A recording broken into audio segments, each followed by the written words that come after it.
Bismillahirrahmanirrahim. Assalamualaikum warahmatullahi wabarakatuh buat seluruh teman-teman saya dimanapun Anda berada. Semoga kita semua di kesempatan pada malam hari ini diberikan kesehatan, diberikan umur panjang, dimurahkan rezekinya dari segala arah penjuru, dan selalu diberikan perlindungan oleh Allah Subhanahu wa Ta'ala. Amin, amin, ya Rabbal 'Alamin. Insya Allah di dalam kesempatan pada malam hari ini saya akan menjelaskan mengenai ciri-ciri orang yang mempunyai khodam leluhur. Khodam leluhur ini bisa ada di dalam diri kita ini berdasarkan yang satu ada garis keturunan.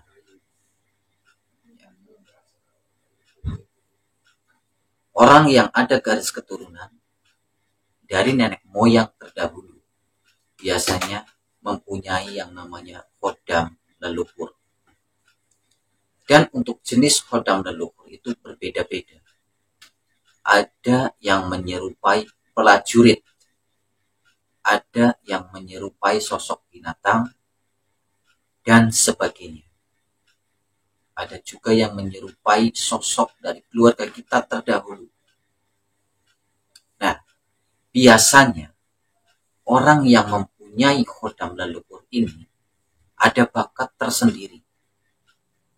Contoh, kita bisa mempunyai bakat urut, mempunyai bakat dalam bidang pengobatan, bahkan bisa ada bakat menjadi orang spiritual. Itulah bawaan-bawaan dari salah satu orang yang mempunyai khodam leluhur. Dan ada lagi, untuk orang yang mempunyai khodam leluhur, itu biasanya orangnya cerdik, ya, mempelajari sesuatu apapun, cepat tangkap, apalagi kalau disuruh belajar yang namanya keilmuan, itu cepat tangkap. Berbeda sama orang yang tidak mempunyai garis keturunan, ya, proses pembelajarannya itu cukup lama. Tapi kalau untuk orang yang mempunyai garis keturunan itu agak cepat, ya, jadi nangkapnya itu agak cepat. Jadi di sini akan saya jelaskan untuk mengenai ciri-ciri orang yang mempunyai khodam leluhur yang ada di dalam diri kita. Khodam leluhur ini bisa menyerupai sosok prajurit kerajaan, bisa menyerupai sosok binatang, entah itu dari harimau, ya, naga, dan ular. Ada juga yang bisa menyerupai dari sosok keluarga kita terdahulu kala yang sudah tiada. Nah, semua ciri-ciri tersebut bisa kita rasakan tergantung dari mood badan kita. Ya.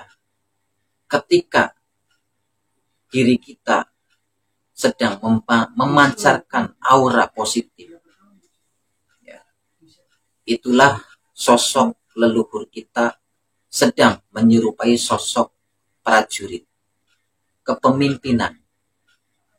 Jadi seolah-olah diri kita ini dipercaya sama seseorang, omongan kita bisa dipercaya sama seseorang. Itulah sosok leluhur kita yang sedang menjelma menjadi sosok kepemimpinan seperti sosok yang berwibawa. Nah, begitu juga ketika diri kita sedang merasakan emosional yang sangat tinggi. Nah, sosok leluhur itu bisa menyerupai menjadi sosok yang panas, bawaannya panas, biasanya harimau. Ya. Ketika sosok leluhur kita sedang menjelma menjadi sosok harimau, maka diri kita akan merasakan yang namanya emosional. Ya. Jadi sosok leluhur ini bisa kita rasakan tergantung dari mood badan kita. Ya. bisa menyesuaikan dengan diri kita. Posisi diri kita ada di posisi mana, disitulah nanti akan berubah. Jadi sosok leluhur ini bisa kita arahkan untuk kita ambil manfaatnya. Ketika kita mempunyai sosok leluhur, tapi kita tidak kita kembangkan, itu sama saja. Karena sosok leluhur bisa kita rasakan ketika kita, yang pertama, kita rajin beribadah. Ketika kita rajin beribadah, rajin sholat malamnya, disitulah nanti kita akan bisa merasakan pemikiran-pemikiran yang belum bisa kita rasakan akan muncul dengan sendirinya. Inilah sosok leluhur. Sosok leluhur bisa berubah menjadi sosok yang berwibawa, bisa menjadi sosok yang panasan ataupun emosional, tergantung dari bawaan diri kita, tergantung dari mood diri kita. Ketika diri kita moodnya sedang lemah, ya, disitulah sosok leluhur akan menyesuaikan. Ketika sosok leluhur kita sedang arogan ataupun sedang menjelma menjadi berupa sosok seperti harimau, di situ kita akan merasakan yang namanya emosional. Ya. Ketika diri kita sedang dipercaya sama seseorang, omongan kita berwibawa, disitulah sosok leluhur kita ini sedang menjelma menjadi sosok yang berwibawa. Bisa jadi prajurit, bisa jadi sosok punakawan. Sosok punakawan apa yang disegani sama banyak orang? Tokoh siapa? Yaitu Sabdo Palon ataupun Semar. Ketika kita sedang dipercaya sama orang, kita berwibawa. Jadi sosok leluhur ini bisa menyesuaikan dengan diri kita tergantung dari mood yang ada di dalam diri kita. Mau diarahkan kemana? Jika kita sudah tahu bahwa di dalam diri kita ini ada garis keturunan, itu udah otomatis di dalam diri kita mengalir yang namanya sosok leluhur ataupun kodam leluhur. Kodam leluhur ini berupa-rupa, bisa menjelma bermacam-macam bentuk, ya, tergantung dari mood badan kita. Dari untuk panjenengan semuanya dimanapun Anda berada, yang mungkin mempunyai garis keturunan, yang terdahulunya mungkin pernah ada neneknya ataupun kakeknya, itu orang bisa ataupun orang spirit dulunya, itu pasti akan diwariskan, kalau enggak ke cucunya, biasanya ke saudara-saudara terdekat. Biasanya rata-rata ke cucunya, kayak gitu.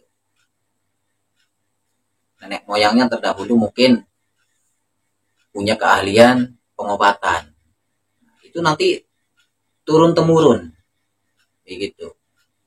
Orang yang terdahulu jadi tukang pelet semuanya ataupun jadi tukang santet, kayak gitu ya, itu nanti temurun. Ya. Itu yang dinamakan garis keturunan dari salah satu keluarga kita. Dan kodam leluhur itu bisa berupa bermacam-macam bentuk, tergantung dari mood yang ada di dalam diri kita. Ya. Mungkin udah pernah saya bahas mengenai kodam leluhur. Makanya untuk panjenengan dimanapun Anda berada yang mungkin merasa punya garis keturunan ataupun kodam leluhur, kembangkan. Yang penting tujuannya positif, ya, gunakanlah untuk menolong sesama, jangan disalahgunakan, ya. Karena kodam leluhur ini bisa kita rasakan, yang pertama kita rajin beribadah, ya, rajin zikir. Itu nanti bisa muncul dengan sendirinya. Apa yang belum bisa kita rasakan nanti akan muncul. Itu saja mungkin pemirsa di kesempatan pada malam hari ini. Mudah-mudahan bisa bermanfaat, mudah-mudahan bisa berguna. Saya mohon maaf jika ada kesalahan ataupun kata-kata yang kurang enak didengar dari saya mohon dimaafkan. Akhir kata dari saya, mohon channel pamit mundur. Wabillahi taufiq wal hidayah. Assalamualaikum warahmatullahi wabarakatuh.